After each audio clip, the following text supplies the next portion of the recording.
were rolled out. What should be done at schools level, at community level, and intergovernmental level. What you said were some of them, yes, and even more. Seriously, they would have, or we anticipated the training of school personnel to start, because then a lot of emphasis were laid on Northeast. yes, Because that was the zone seriously under attack as at then. still is. With IDP camps all over the place, communities being displaced on daily basis, massively children being pushed away from their learning environment.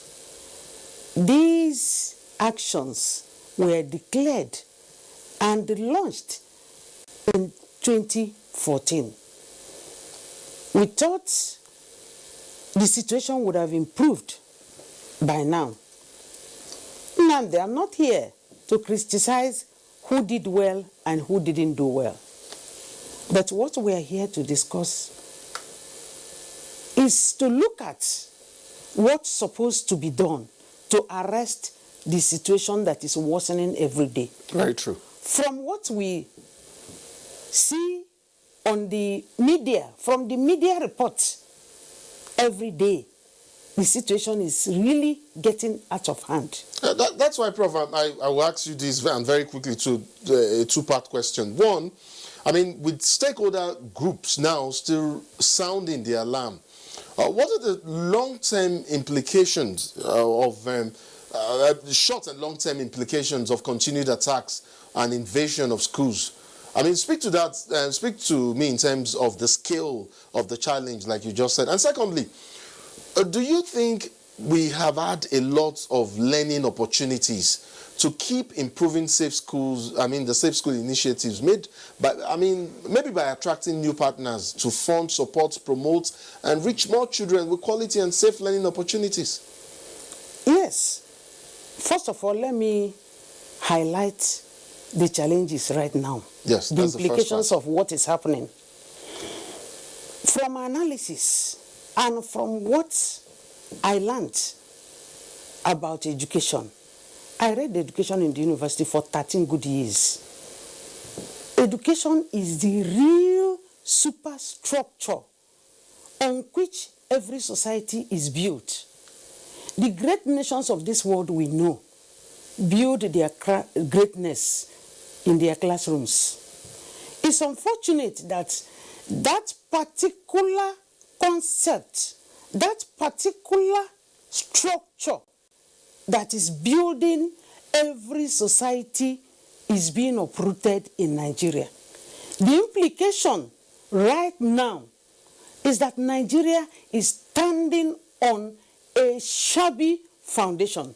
Without education, the society is facing serious future implications. Not only now. Right now, the situation is terrible. It's unthinkable. It's disheartening.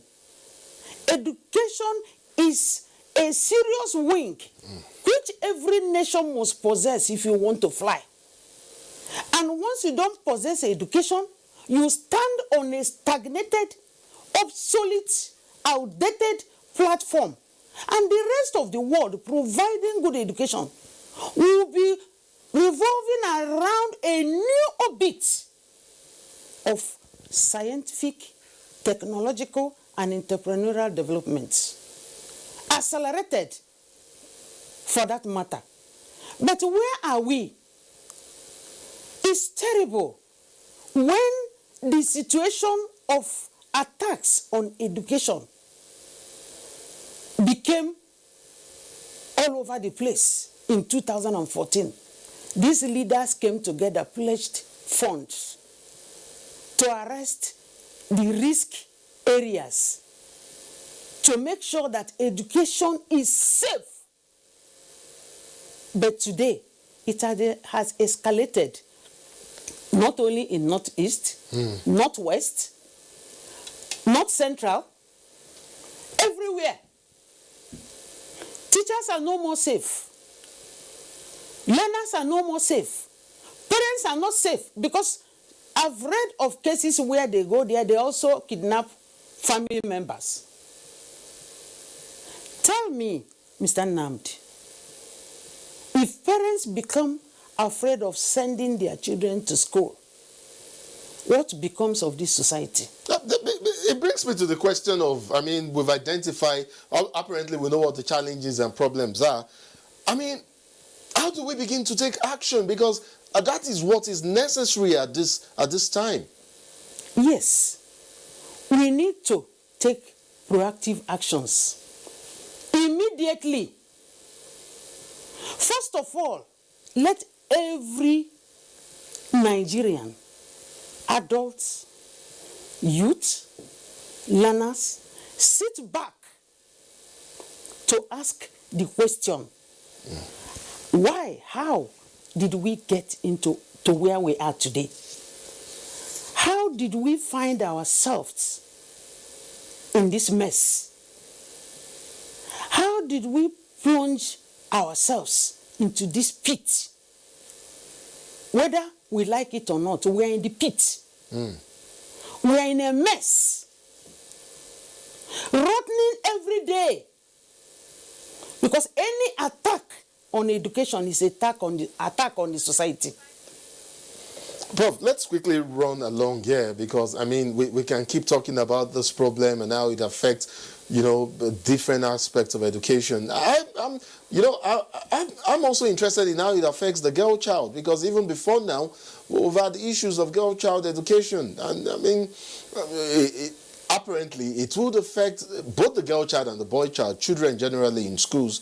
But, Prof, can we, and is it possible, because we're losing time here, to begin to evolve a solution like the ones being put out there by some experts and analysts based on data analytics, saying that it's possible to have a convergent, like a formation of a mega school broken into sections where we can have morning, afternoon, and evening sections, and so that schools in vulnerable areas and communities can be pooled together. I mean, and their students pooled together to form a larger population and then structured in a way that they do not lose access to safe quality education and they do not lose education at all. Yes. Is that a system that works? It can. If we say yes. The world belongs to those who say yes, we can. Okay. And they pursue it vigorously and rigorously. Okay. If we come up with such arrangement, Mr. Nnamdi, what we need to do is to follow it up sincerely. It can work. But one thing we should know, there should be provisions of facilities, educational facilities.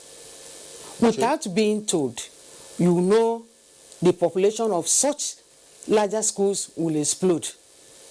There will be more demands for instructional facilities. Very true. Then school personnel, first and foremost, is not just arranging and putting people in place. We have to come up with serious physical protection of our schools. What are those things that will provide security to the schools? Some of these schools around, if you go there, some of these federal government colleges, with the exception of few private schools, you go there, you find out that the physical environment of the schools are so porous. No walling, no perimeter fencing. How can you leave 2,000, 1,000 or 1,500 students for just one security man? A security man who has no gun, no machete. A security man who goes to sleep. A security man who does not even have any gadgets to communicate either the school authority or the larger society in sight of any emergency. We have to come up with effective and sincere implementation of declarations of the Safe School Initiative in 2014. There was serious emphasis on intercommunication system. Yes. That it must be put in place.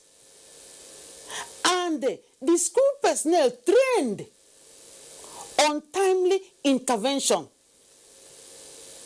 Once you see something, say something.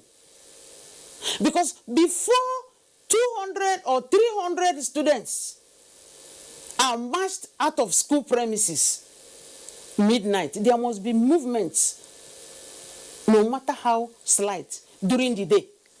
Very true. Yes. So we have to put people to be on alert. And more seriously, communities would take responsibility for schools within their areas. Prof, very, very quickly before I wrap this up, because we're completely out of time now, I have been wondering actually how developments like this would affect the psyche, I mean mental well-being of children generally in schools. I am wondering, I mean, shouldn't we be concerned about their mental state? I mean, whether we get them a place to continue their education in a safer environment, should it end at that, or should we try to carry out some sort of trauma management for them even before we return them to schools? And of course, also how it affects the psyche of other children, seeing and hearing what their parents are either saying at home about what is happening to these other people in vulnerable parts. Is that likely to also affect them psychologically? Of course. Everybody knows that. You don't need to be a professor of education before you know that. The children, they have different types of conducive learning environment. The physical is what I have just talked about. The psychological or social learning environment is what you are talking about. These students, they've been taken away by unknown faces. They have been there within unknown environments. Suddenly they are brought back. Worse still, if they know one or two persons didn't come back. Let me tell you, fear is a serious weapon of defeat. Because the fear you create in these students psychologically will remain with them for a long time. They will be afraid to be in that school, or any school for that matter. They will feel that, they will develop that feeling of insecurity. They will be suspicious of anybody that enters the school premises. Psychologically, their minds will not be at rest. Very true. How do we teach in an environment where students feel unsafe? Nnamdi, you are in the media. I don't know whether you read what I came across last week. It could be a fake news, where one of those students released some week or week before last recognized faces of some fathers of their schoolmates. It was actually in circulation. Was it? Did you read it? It was quite. I read about it actually when one of the. Is that true? If that is true, that is terrible. Then communities of the school have a lot to give in. It means members of the community conniving with whoever that is doing this. If the students see parents of their mates among those who march them into the bush, how safe do they feel? There should be a lot of counseling.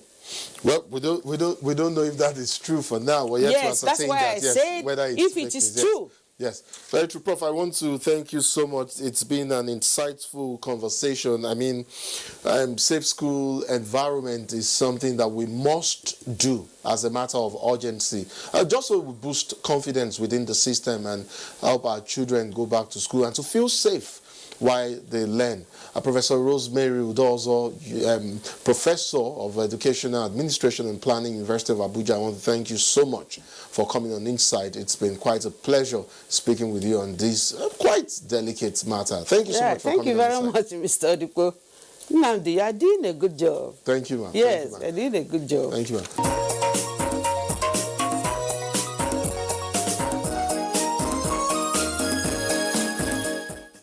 We're still in the wake of the International Women's Day, and even as we commemorate that significant event, we're reminded that as progress has been made to overcome gender prejudices and promote equality and equity, women and of course the girl child continue to face modern challenges. There are also a number of underlying issues such as poverty and minimal presence of economic empowerment, especially amongst women in the grassroots. To speak to this issue, I have joining me via Zoom from Uyo, the Akwa Ibom capital, wife of the state governor, Her Excellency Martha Udom Emmanuel. Welcome to Insight, ma'am. Thank you very much. Good evening. I was looking through some articles quite recently and came across your comments on women and youth empowerment in rural communities. Just so I give my viewer an idea of your take on the subject matter, how much of a challenge do you think we still have on our hands with regards, what I have termed feminization of poverty? And how best to tackle the issue of empowerment of women and elderly persons as well, especially those without some level of social safety net. Please do begin with the problem first and then move on to how best you think we can undo the challenge.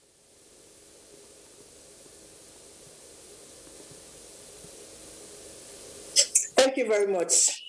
As you rightly said, we have a lot of challenges with regards to empowerment of women in the rural areas. And what we can do, or let me start by talking about the challenges first. First, these women are not privy to any form of, let's say, loans or grants that can help them to stabilize or improve whatever they are doing. That's number one challenge. Number two, the men are always of advantage than the women in the rural areas. If you want to talk about giving something to people in the rural areas, it will always go to the men. So women are always queuing behind the men, and because of that, they don't have privilege to such grants or loans that may be given to people in the rural areas to improve on their businesses. So what we do now is to try to empower women in the local environment. Some months ago, I launched out a multi-purpose cooperative, interest-free loan cooperative. And that will give women a chance, an opportunity to come out and collect these loans and improve on their businesses. And we are targeting rural women mostly, even though it's open to few other youths or men, but women, most especially because women are the pillars in their homes. They are the one that takes care of everything in their home. I'm not saying men do not do that, but if we are to be realistic, you know that a woman that has 1,000 naira can use that 1,000 naira to feed the whole family. But a man that has 1,000 naira cannot use 1,000 naira to feed the whole family. So it's imperative that we empower women in all ramifications in the rural area. When we talk about deprivation, we often talk about lack of access to, basic things, health, education, and poor housing and a lot of that. But let me talk about access to healthcare delivery services, and I would like to have your take on the issue of public healthcare. How disadvantaged are women and how disadvantaged are women and girls, I mean, especially people without access to quality and affordable health care, especially in rural communities?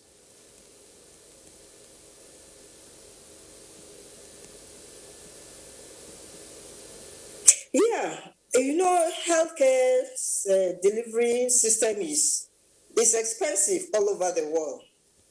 Before we came on board, primary healthcare centers were not working. I want to use this opportunity to thank my husband, the governor, His Excellency Governor Odo Emmanuel, because he has made primary healthcare centers function all through the local government areas. And as such, the women can easily access the healthcare centers, especially in the area of delivery, maternity. He has declared free delivery for women to go there and put to birth. He has declared also free services for elderly and children from 0 to 5. So with this, the women and those people in the rural area can easily access the primary healthcare centers.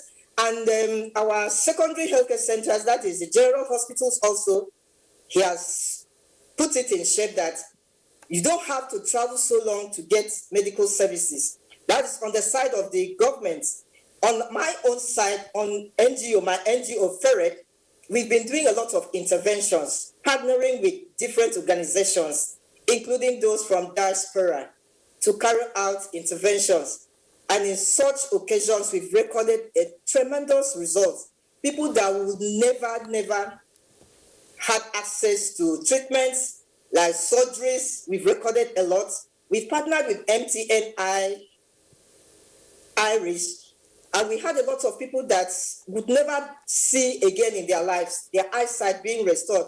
All those were free. So there's a lot of intervention from my NGO and from what the Excellency is doing. So I would say in my state now, healthcare delivery is accessible even to those women, or not women alone, people in the rural area.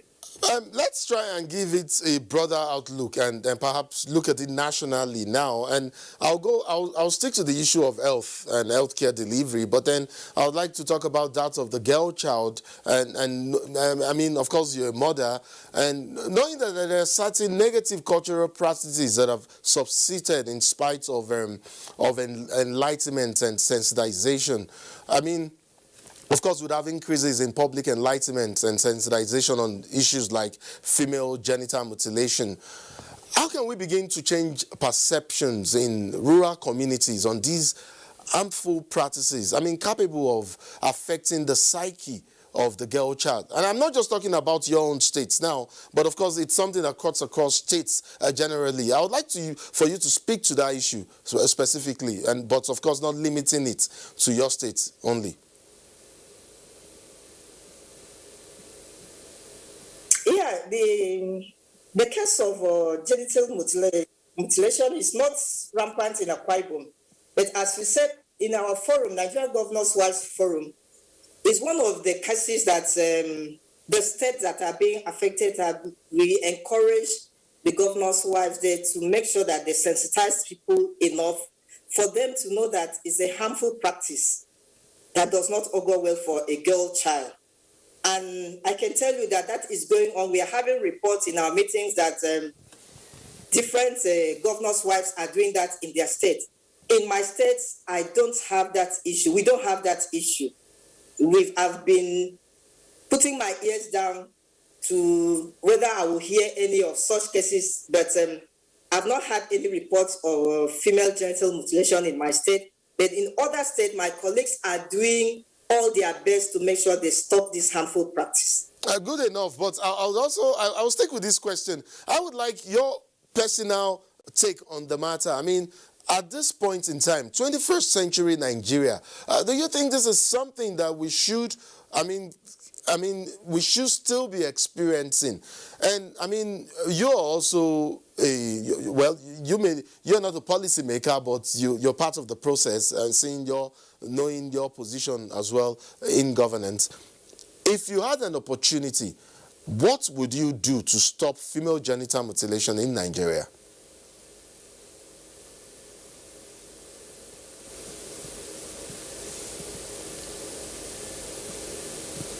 As we said, the practice has said. This is the network service of the NTA. We now join our outreach broadcast crew for a live telecast. Please stay tuned. Our mentor, our big uncle, the Honorable Minister of Transportation is here seated alongside his very beautiful and amiable wife. And so, like I said, we'll recognize everybody accordingly.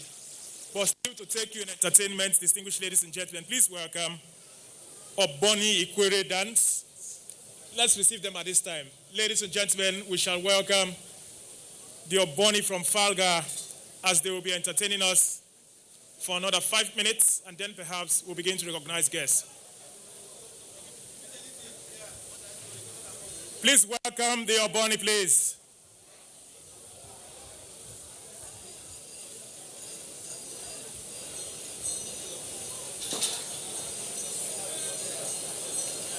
And for those of us who are perhaps visiting Rivers State for the first time, it's one state that is very rich in cultural heritage.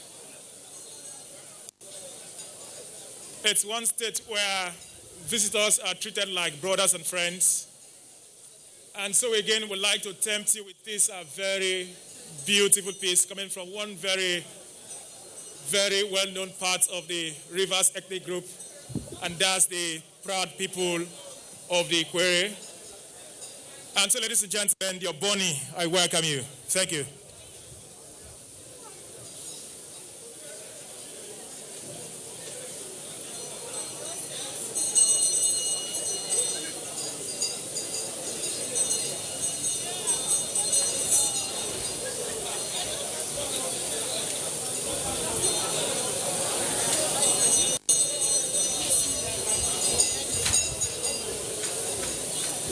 Once again, ladies and gentlemen, Oboni Group.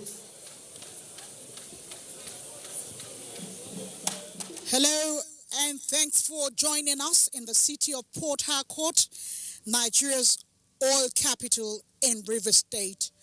This live broadcast by the Nigerian Television Authority, the NTA, is to bring to the fore the giant strides by the Ministry of Transportation, with special emphasis on rail transportation and the Nigerian Railway Corporation. I am Ameze Igiebo, and on behalf of the Outside Broadcast Group, it's my pleasure to welcome you to the groundbreaking of the Eastern Narrow Gauge Railway Project, Bonny Deep Sea Port, and the Railway Industrial Park in Port Harcourt. It is the result of ongoing efforts to develop the transportation system, which has spanned hundreds of decades in Nigeria, to international standard. That is why we are here today to showcase these giant strides by the Ministry of Transportation, headed by Honorable Chibuke Rotimi Amechi.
Thank you.